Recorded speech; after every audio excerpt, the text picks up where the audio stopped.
नमस्कार बच्चों, स्वागत है आपका ज्योतिर्वा एजुकेशन पर। आज हम पढ़ेंगे क्लास 6 हिंदी का चैप्टर नंबर 2 गोल, जो कि हॉकी के महान खिलाड़ी मेजर ध्यानचंद द्वारा लिखी आत्मकथा का एक अंश है, मतलब उसका एक पार्ट है। तो चलिए शुरू करते हैं। गोल, इस पाठ का नाम पढ़कर आपके मन में कुछ गोल वस्तुओं के नाम या चित्र उभरे होंगे, जैसे गोल गेंद, गोल रोटी, गोल चंद्रमा आदि। लेकिन यह पाठ एक विशेष प्रकार के गोल और उसे करने वाले के बारे में है। यह पाठ एक प्रसिद्ध खिलाड़ी के संस्मरण का एक अंश है। आइए इसे पढ़ते हैं और जानते हैं कि कौन थे वो प्रसिद्ध खिलाड़ी। बच्चों, संस्मरण का मतलब होता है कि जीवन की यादों पर आधारित कोई भी लेख। खेल के मैदान में धक्का मुक्की और नोक झोंक की घटनाएं होती रहती हैं। खेल में तो यह सब चलता ही है। जिन दिनों हम खेला करते थे उन दिनों भी यह सब चलता था। तो यहाँ पर ध्यानचंद जी कहते हैं कि खेल के मैदान में जब दो टीमें होती हैं आमने सामने, तो उनके बीच में हल्की फुल्की धक्का मुक्की और नोक झोंक चलती ही रहती हैं। ये पहले भी चलती थी और अभी भी इसी प्रकार चलती है।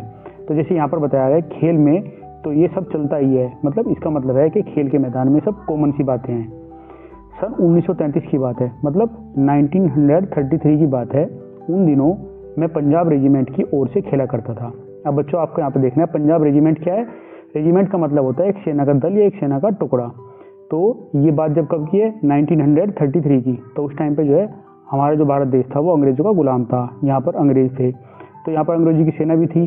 तो अंग्रेजों की सेना के बीच में हमारे यहाँ की जो भारत के सैनिक थे उनकी भी एक सेना थी।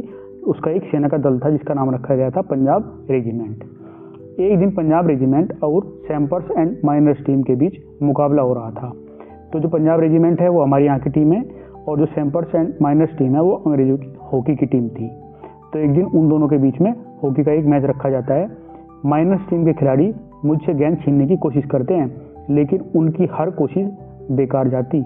इतने में एक खिलाड़ी ने गुस्से में आकर हॉकी स्टिक मेरे सिर पर दे मारी। मुझे मैदान से बाहर ले जाया गया। तो यहाँ पर ध्यानचंद जी कहते हैं कि जब दोनों टीमों के बीच में मैच हो रहा था, तो जो अंग्रेज खिलाड़ी थे उनसे वो बार बार जो है जो हॉकी की गेंद होती है वो छीनने की कोशिश करते हैं, लेकिन वो उनसे गेंद छीन नहीं पाते। तो इसलिए जो हॉकी का खिलाड़ी होते हैं अंग्रेज, वो गुस्से में आकर उनके सर पर हॉकी से स्टिक से वार कर देते हैं और वो घायल हो जाते हैं। तो उनको मैदान से बाहर जाना पड़ता है। थोड़ी देर बाद मैं पट्टी बांधकर फिर मैदान में आ पहुंचा। तो थोड़ी देर बाद में वो पट्टी करके फिर मैदान में आ जाते हैं। आते ही मैंने उस खिलाड़ी की पीठ पर हाथ रखकर कहा, तुम चिंता मत करो, इसका बदला मैं जरूर लूंगा। तो ध्यानचंद जी जो है जब मैदान में वापस आते हैं तो उस खिलाड़ी के पास में जाकर उसको धीरे से बोल देते हैं कि चिंता मत करो, मैं तुमसे जो तुमने मेरे सर पे स्टिक मारी थी ना हॉकी की, उसका मैं बदला जरूर लूंगा। मेरे इतना कहते ही वह खिलाड़ी घबरा गया। अब हर समय मुझे ही देखता रहता कि मैं कब उसके सिर पर हॉकी की स्टिक मारने वाला हूँ। तो इस प्रकार जो खिलाड़ी था वो घबरा जाता है। उसको लगता है कि मैंने उनके सर पर हॉकी से वार किया था तो वो मेरे सर पर भी हॉकी मारेंगे। तो उसका ध्यान जो है वो खेल से हट जाता है। मैंने एक के बाद एक झटपट 6 गोल कर दिए। तो जो वो खिलाड़ी था उसका ध्यान तो अब रहा नहीं खेल में। तो इसी के बीच में जो ध्यानचंद जी थे उन्होंने लगातार जल्दी 6 गोल कर देते हैं। वो खेल खत्म होने के बाद मैंने फिर उस खिलाड़ी की पीठ थपथपाई और कहा, दोस्त, खेल में इतना गुस्सा अच्छा नहीं। मैंने तो अपना बदला ले ही लिया। अगर तुम मुझे हॉकी नहीं मारते तो शायद मैं तुम्हें 2 गोल से ही हराता। वह खिलाड़ी सचमुच बहुत शर्मिंदा हुआ। तो देखा आपने मेरा बदला लेने का ढंग। सच मानो, बुरा काम करने वाला आदमी हर समय इस बात से डरता रहता है कि उसके साथ भी बुराई की जाएगी। तो इस प्रकार मैच जीतने के बाद में ध्यानचंद जी उस खिलाड़ी के पास में दोबारा जाते हैं और उनको बोलते हैं कि अगर तुम मुझे हॉकी से नहीं मारते तो मैं शायद 2 गोल से मैच जीतता, लेकिन तुमने हॉकी से मेरे जो सर पे मारा है तो मैंने उसका अपना बदला ले लिया है ना। मैंने जो है 2 की जगह 6 गोल से अपना मैच जीत लिया। तो ये सुनकर जो वो खिलाड़ी होता है वो शर्मिंदा हो जाता है। तो यहाँ पर ध्यानचंद जी कहते हैं कि जो भी आदमी किसी के साथ में बुरा करता है तो उसके मन में हमेशा ही रहता है कि मेरे साथ में भी बुरा ही होने वाला है।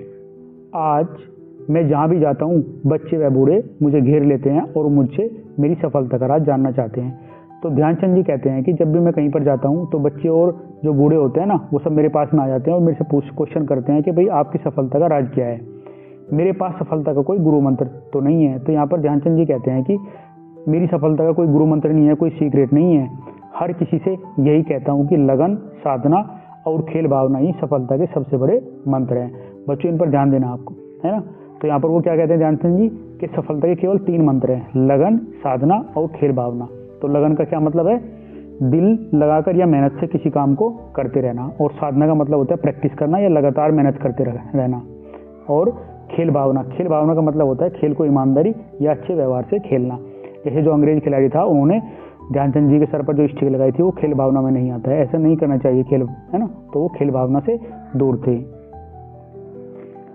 मेरा जन्म सन 1905 में प्रयाग में एक साधारण परिवार में हुआ। बाद में हम झांसी आकर बस गए।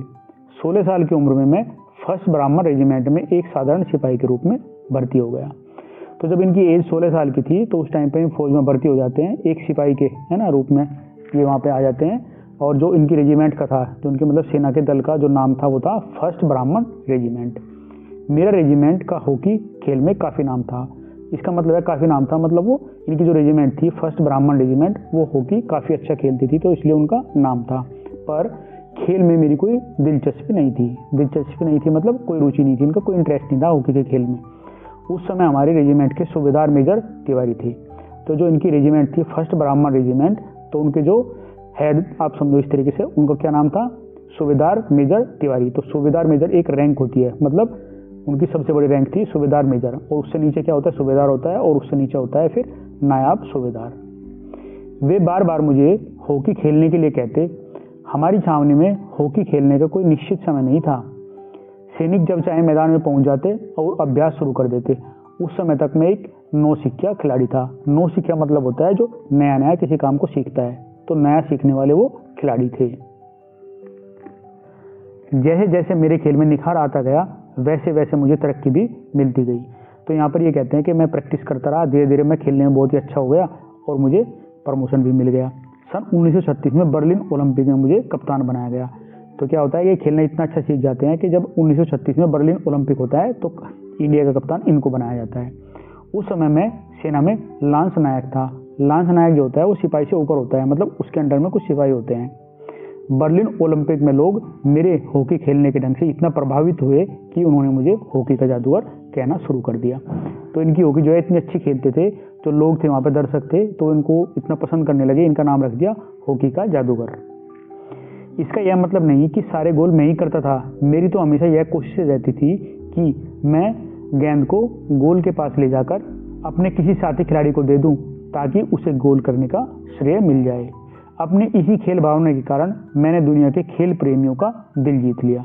बर्लिन ओलंपिक में हमें स्वर्ण पदक मिला। खेलते समय मैं हमेशा इस बात का ध्यान रखता था कि हार या जीत मेरी नहीं बल्कि पूरे देश की है। तो इस प्रकार जो हमारी टीम होती है वो बर्लिन ओलंपिक में जीत जाती है, उसको गोल्ड मेडल मिलता है।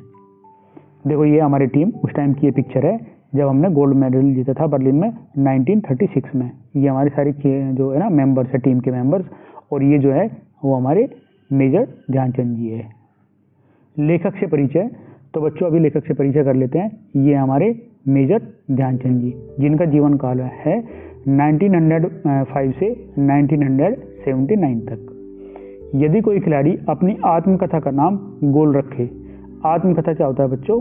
जो अपने जीवन की कहानी खुद ही लिखता है। जो व्यक्ति अपने बारे में, अपने जीवन के बारे में, जो उनके सच्चे अनुभव होते हैं उनके बारे में वो खुद ही लिखता है, तो उसको बोलते हैं हम आत्मकथा। तो इस नाम को पढ़कर इतना तो तुरंत समझ में आ जाता है कि उसे खेल से कितना प्यार रहा होगा। जी हाँ, वे अमर खिलाड़ी हैं। अमर का मतलब होता है जिनका मरने के बाद में भी जिनका नाम होता है उनको हम बोलते हैं अमर। हॉकी के जादूगर कहे जाने वाले मेजर ध्यानचंद इतने महान कि भारत उनके जन्मदिन को राष्ट्रीय खेल दिवस के रूप में मनाता है। तो इंडिया में जो है राष्ट्रीय खेल दिवस, जो नेशनल स्पोर्ट्स डे होता है, वो उनके जन्मदिन को ही मनाया जाता है, जिससे लाखों भारतवासी उनके जीवन से प्रेरणा ले सके। प्रेरणा का मतलब क्या होता है? जब किसी भी व्यक्ति की बात, काम या सफलता को देखकर हमें भी कुछ अच्छा करने का मन करता है या इच्छा होती है, तो उसे हम बोलते हैं प्रेरणा। इतने महान खिलाड़ी कि भारत का सर्वोच्च खेल पुरस्कार खेल रत्न उनके नाम पर दिया जाता है। तो खेल रत्न भी जो है सबसे बड़ा जो इंडिया का खेल रत्न पुरस्कार है वो भी उनके नाम पर ही दिया जाता है, और राष्ट्रीय खेल दिवस जो है उनके जन्मदिन पर मनाया जाता है। तो आप बच्चों आपको ये याद रखना है। और हॉकी के जादूगर किसको कहा जाता है? मेजर ध्यानचंद जी को उनके जन्मदिन पर राष्ट्रीय खेल दिवस मनाया जाता है, और जो सर्वोच्च खेल पुरस्कार है खेल रत्न वो भी उनके नाम पर ही दिया जाता है। तो बच्चों इस पार्ट को यहीं पर कंप्लीट करते हैं। इसके जो नेक्स्ट पार्ट आएगा उसमें हम इसके क्वेश्चन आंसर करेंगे। मैं उम्मीद करता हूँ कि आपको अच्छे से समझ में आया होगा। अगर आपको अच्छा लगा है तो प्लीज़ लाइक, शेयर और सब्सक्राइब जरूर करना। धन्यवाद।